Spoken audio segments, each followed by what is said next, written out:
यदि आप भी जिंदगी से मायूस हो जाते हो कि आपको दुख के समय में क्या करना चाहिए और क्या नहीं करना चाहिए, तो आइए श्री कृष्ण भगवान ने हैरान करने वाली बात कहा। पहले इस अध्याय को जान लेते हैं। अध्याय 11, भगवान का विराट रूप में दर्शन। इस अध्याय में 55 श्लोक है जिनमें भगवान श्री कृष्ण के विश्व रूप के दर्शन है। अर्जुन को अपने विश्व रूप के दर्शन कराने के लिए भगवान श्री कृष्ण ने उन्हें दिव्य दृष्टि प्रदान की है। अभी तक की स्थिति यह थी कि अर्जुन युद्ध से बचना चाहते थे, लेकिन भगवान के समझाने पर और उनमें साक्षात परमात्मा को देखकर उनका संदेह जाता रहा और वे युद्ध के लिए पूरी तरह दृढ़ नजर आने लगी। अर्जुन ने जब विराट रूप दिखाने की प्रार्थना की तो भगवान श्री कृष्ण ने बोले, हे धनंजय, मैं अपना कोई एक ही रूप एक व्यक्ति को दिखाता हूँ। तुमने जिज्ञासा प्रकट की है तथा तुम इसके योग्य हो, अतः मैं अपने अनेक वर्णों वाला, अनेक मुख वाला तथा अनेक रूपों वाला दिव्य दर्शन करवाता हूँ। तो ध्यान से देखना, भगवान के अनगिनत मुख और अनगिनत हाथ दिखाई पड़ रहे हैं। सभी हाथों में अनेक प्रकार के शस्त्र चमक रहे थे। उन्होंने अनेक मालाएं पहनी है तथा अलौकिक वस्त्र शोभित हो रहे हैं। भगवान के सभी दिव्य मुखों से अनेक सूर्यों जैसा प्रकाश फैल रहा है। ऐसा रूप देखकर अर्जुन को भारी हैरानी हो रही है। अब वह सिर झुकाए और हाथ जोड़े खड़ा है। हे स्वामी, हे पार्थ, अब तू मेरे अनेक तरह के और अनेक वर्णों तथा आकृति वाले सैकड़ों हजारों अलौकिक रूप को देख ही लिया है। श्री कृष्ण भगवान कहते हैं, हे अर्जुन, मैं महाभयंकर महाकाल हूँ। सभी जीवों का अंत मैं ही करता हूँ। इस समय दोनों ओर की सेनाओं का नाश करने के लिए ही आया हूँ। इसलिए तुम अपना युद्ध का कर्तव्य पूरा करो। तुम व्याकुल मत हो और चिंता मत करो। जीत हार का विचार छोड़ दो, केवल अपना कर्म करो। तुम लड़ो, जिसे मैं मारना चाहूँगा वही मरेगा। धाता मित्र अर्चना, शक्र वरुण अंश, भग विवास्वान, पुआ सविस्या, तत्वा और विष्णु के 12 आदित्य कहे गए हैं और अदिति इनकी माता है। धर, ध्रुव, सोम, अह, अनिल, अनल, प्रत्युष और प्रभास ये 8 वसु कहे गए हैं। हर बहुरूप, त्रैंकबक, अपराजित, वृषाकपि, शंभु, कदर्पी, रैवत, मृगव्याध, सर्व और कपाली ये 11 रुद्र है। अश्विनी कुमार 2 है जो देवताओं के वैद्य कहलाते हैं। मद्रुगन 49 है, ये पृथ्वी पर मौजूद वायु कोणों के स्वामी है। इनके नाम है आदित्य, सत्य ज्योति, सत्व ज्योति, दियर्घ ज्योति, सत्यमित्र, अभिमित्र, हरिमित्र, कृत्य, सत्य, ध्रुव, धर्ता, विधर्ता, विधारय, ध्वांत, धोनी, उग्र, भीम, अभियु, साक्षिव, इद्रिक, अन्यद्रिक, याद्रिक, प्रतिकृत, ऋक, समिति, सरब, ये सब अनेक है।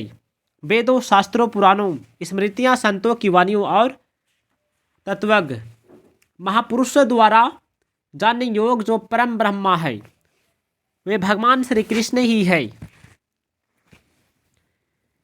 जब जब पृथ्वी पर धर्म की हानि और अधर्म की बढ़ोतरी होती है, भगवान श्री कृष्ण विभिन्न अवतार लेकर अधर्म का नाश करके सनातन धर्म की रक्षा करते हैं। भगवान में अनेक तरह की अद्भुतता है। विदेश, काल, वस्तु, व्यक्ति, रूप, ज्ञान, योग आदि सब दृष्टियों से अनंत है, जिसे हमने देखा नहीं, सुना नहीं, जाना नहीं, समझा नहीं और जो हमारी कल्पना में आया नहीं, वह सब भगवान के दिव्य विराट रूप में निहित है। क्रतु, दक्ष, श्रव्य, सत्य, काल, काम, धुनि, कुरुवान, प्रभ्यवान, अरोचमान ये 10 विश्वदेव है। कव्यवाहा, अनल, सोम, यम, अर्चमा, अग्नि, वांत और बहिर्सत ये 7 पितर है। दाएं और बाएं दोनों हाथों से बाण चलाने में निपुण होने के कारण अर्जुन का नाम सब्यसाची पड़ा। मनुष्य को निमित्त मात्र बनकर सभी कार्य करने चाहिए। निमित्त मात्र बनकर कार्य करने में अपनी ओर से किसी भी अंश में कोई कमी नहीं होनी चाहिए, लेकिन साथ ही कार्य सिद्ध होने पर उसे करने का स्वयं अभिमान नहीं पालना चाहिए। कभी उसे अभिमान नहीं करना चाहिए कि देखो मेरी शक्ति इतना है। जब व्यक्ति अपना बल मानते हुए कार्य करता है तो अपना बल मानने के कारण उसे बार बार विफलता का अनुभव होता जाता है और फल प्राप्ति में देरी लगती है। कर्मों में जो अपने करने का अभिमान है कि मैं करता हूँ तो होता है, अगर मैं नहीं करूँ तो नहीं होगा, यह केवल मूर्खता के कारण ही मन में धारण कर रखा है। अगर मनुष्य अभिमान और फलेच्छा का त्याग करके प्राप्त परिस्थितियों के अनुसार कर्तव्य कर्म करने में माध्यम मात्र बन जाए तो उसका कल्याण स्वतः सिद्ध होती है।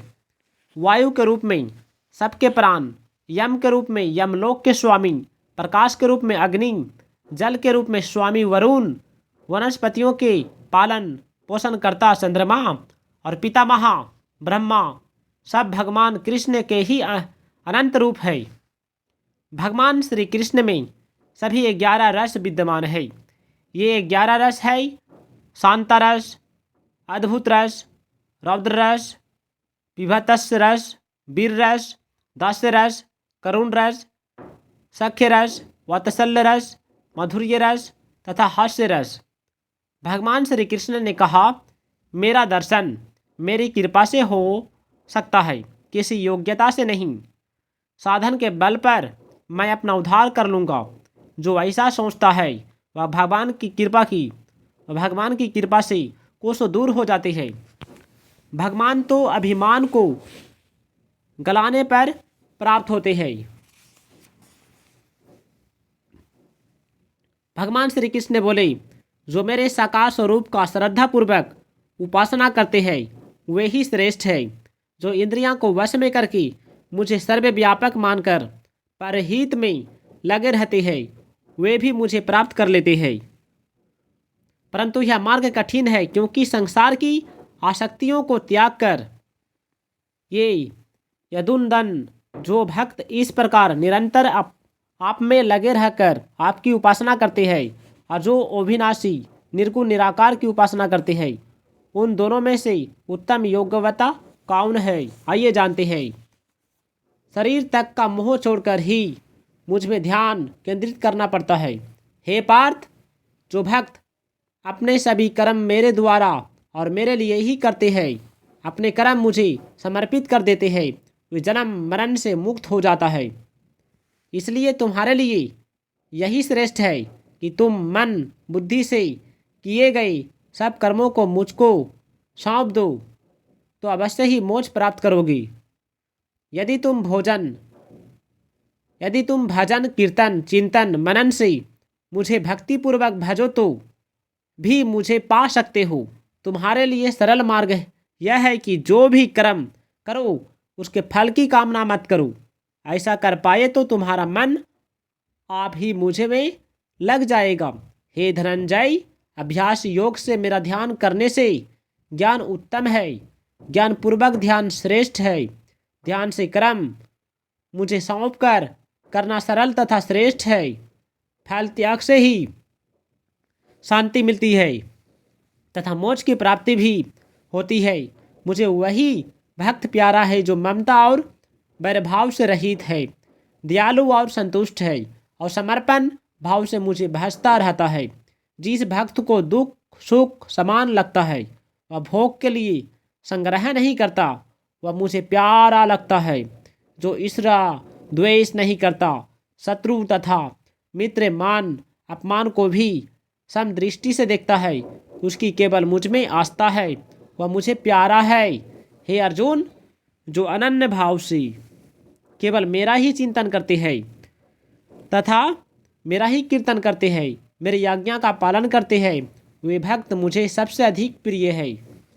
दूसरों की भलाई के कार्य करते समय मनुष्य अपना संबंध ईश्वर से जोड़ लेता है और जीवन से जुड़े व्यवहार करते समय संसार से संबंध जोड़ देता है।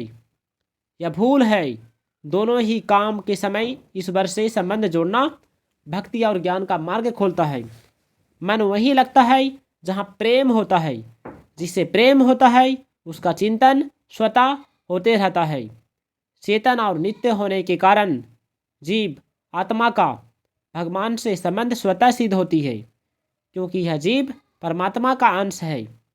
जिस मनुष्य का लक्ष्य सांसारिक धन संपदा का संग्रह और उनसे सुख लेना नहीं है, बल्कि एकमात्र परमात्मा को प्राप्त करना है, उसमें सांसारिक भोग और उनका संग्रह करने की इच्छा बिल्कुल नहीं रहती। जहाँ प्रेम होता है वहाँ मन लगता है, और जहाँ श्रद्धा होती है वहाँ बुद्धि लगती है। ज्ञान और भक्ति दोनों ही संसार का दुख दूर करने में समान है, परंतु दोनों में ज्ञान के मुकाबले भक्ति की महिमा अधिक है, क्योंकि ज्ञान में तो अखंड रस की प्राप्ति होती है, पर भक्ति में अनंत रस की प्राप्ति होती है, जो निरंतर बढ़ता रहता है। नेत्रों की दृष्टि और शब्द आपस में नहीं टकराते। शरीर से लगाव नहीं रखना चाहिए, समाज से लगाव रखना चाहिए। शरीर से लगाव रखने से अहंकार का भाव बढ़ता है, जबकि समाज से लगाव रखने पर अहंकार समाप्त हो जाता है।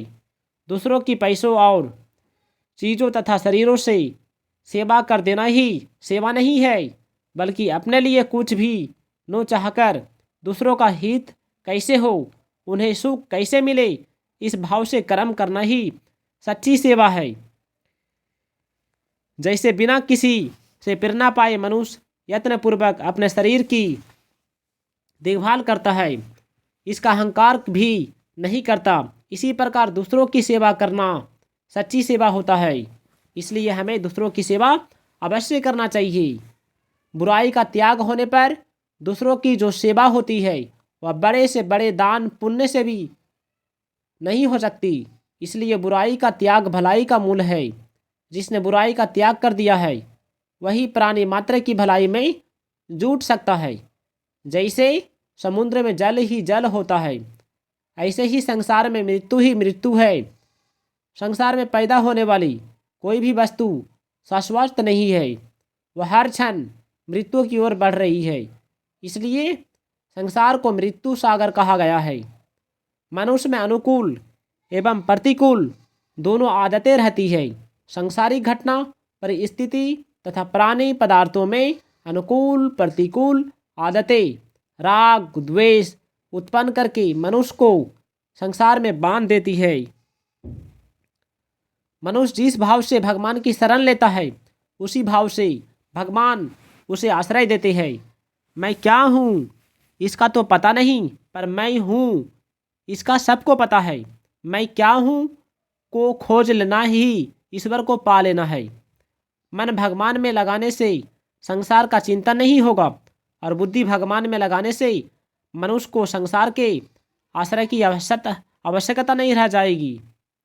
सांसारिक सुख पदार्थ कर्म करने से प्राप्त होते हैं, लेकिन भगवान की प्राप्ति भावना द्वारा होती है। कर्मों को भगवान को अर्पण करने से व्यक्ति आसानी से भगवान को प्राप्त कर लेता है। किसी एक विषय में होशियारी प्राप्त करने के लिए बार बार प्रयत्न करने का नाम अभ्यास है। मन पर नियंत्रण करना ध्यान तथा अभ्यास द्वारा किया जा सकता है, ज्ञान द्वारा नहीं। कर्मों से लगाव और फल की इच्छा ही संसार में बंधन का कारण है। कर्म हो लेकिन लगाव न हो तथा फल की इच्छा न रहने से कर्म फल त्यागी व्यक्ति आसानी से सांसारिक बंधन से मुक्त हो जाता है। शरीर इंद्रिय मन बुद्धि योग्यता समर्थ पदार्थ आदि जो कुछ मनुष्य के पास है वह सब का सब संसार से ही मिला हुआ है। उसका व्यक्तिगत नहीं है, अपना कुछ नहीं है, अपने लिए कुछ नहीं चाहिए तथा अपने लिए कुछ नहीं करना है। यही कर्मयोग का मूल महामंत्र है। जीवात्मा स्वयं चेतन और अविनाशी है तथा संसार जड़ और विनाशी है। त्याग असीम होता है। संसार के संबंध में तो सीमा होती है, पर संसार के त्याग में कोई सीमा नहीं होती। त्याग करते समय ही परमात्मा की प्राप्ति हो जाती है। सुखियों से मित्रता, दुखियों से करुण, पुण्यात्मा लोगों से खुशी और पापी लोगों से उपेक्षा का भाव मन को निर्मल बनाता है। दुख पाने वाले की उपेक्षा, दुख देने वाला पर दया होनी चाहिए, क्योंकि दुख पाने वाले तो अपने पिछले पापों से छूट रहे हैं, पर दुख देने वाले नए पाप कर रहे हैं, इसलिए दुख देने वाले दया के विशेष पात्र है। भगवान का भक्त सुख दुखों की प्राप्ति में सम रहता है,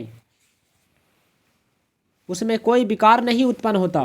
भगवान को तो सभी प्रिय है, परंतु भक्त का प्रेम भगवान के सिवाय कहीं नहीं होता। किसी वस्तु की इच्छा को लेकर भगवान की भक्ति करने वाला व्यक्ति असल में उस इच्छित वस्तु का ही भक्त होता है, क्योंकि वह वस्तु के लिए ही भगवान की भक्ति करता है। क्योंकि भगवान के लिए सांसारिक चतुराई वास्तव में चतुराई नहीं है, क्योंकि उससे अंतःकरण में जड़ पदार्थों का आदर बढ़ता है, जो मनुष्य के पतन का कारण होता है। शरीर का मान अपमान होने पर भी अंतःकरण में कोई विकार पैदा नहीं होता। यह समता में स्थित भक्त की पहचान है। मनुष्यों में संपूर्ण प्राणियों की प्रति करुणा भाव पूर्ण रूप से भले ही न हो, पर उसमें किसी प्राणी के प्रति अकुरान निर्दयता का भाव बिल्कुल नहीं रहना चाहिए। भगवान श्री कृष्ण कहते हैं, जो मनुष्य इनके बारे में सूक्ष्म दृष्टि से जान समझ जाता है, या क्षेत्रज्ञ या जीवात्मा का परमात्मा से मिलन हो जाता है। ज्ञानी जन इस संसार को क्या समझते हैं? जैसे खेत में बीज डालने से फसल होती है, वैसे ही कर्म रूपी बीज से फल की फसल होती है। जीवात्मा जैसे बीज अच्छे बुरे पाप पुण्य रूपी कर्म करके बोता है, वैसा ही फल जन्म जन्मांतर में प्राप्त कर रहता है। यह शरीर रूपी क्षेत्र 24 तत्वों से बना है। यह है पृथ्वी, जल, अग्नि, वायु और आकाश। मन, बुद्धि एवं अहंकार, 10 इंद्रियां, स्पर्श, रूप, रस, गंध और मूल प्रकृति। इस क्षेत्र में ईर्ष्या, द्वेष, सुख दुख आदि अनेक दोष पाए जाते हैं। शरीर का जन्मना मरना तथा पल पल परिवर्तन होना भी विकास कहलाता है। इन विकारों से सोच को शुद्ध करना आवश्यक होता है। बुढ़ापे और रोगों से दुख के कारण मन में विरक्ति का भाव आता है। मन को काबू में करके लगाव और अहंकार से बचाना, नाते रिश्तों के मोह में न फंसना, दुख और हानि में भी दुखी न होना, सुख और लाभ के समय भी दिखावा और घमंड न करना, यही ईश्वर प्राप्ति का मार्ग है।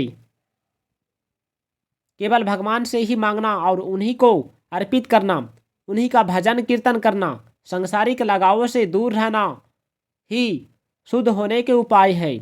ज्ञान है शास्त्रों का पठन पाठन, भजन कीर्तन और सत्संग में लगे रहना तथा सांसारिक कार्यों तथा स्वार्थ में लगे रहना ही अज्ञान होता है। सबके जानने योग्य तत्व केवल परम ब्रह्मा है।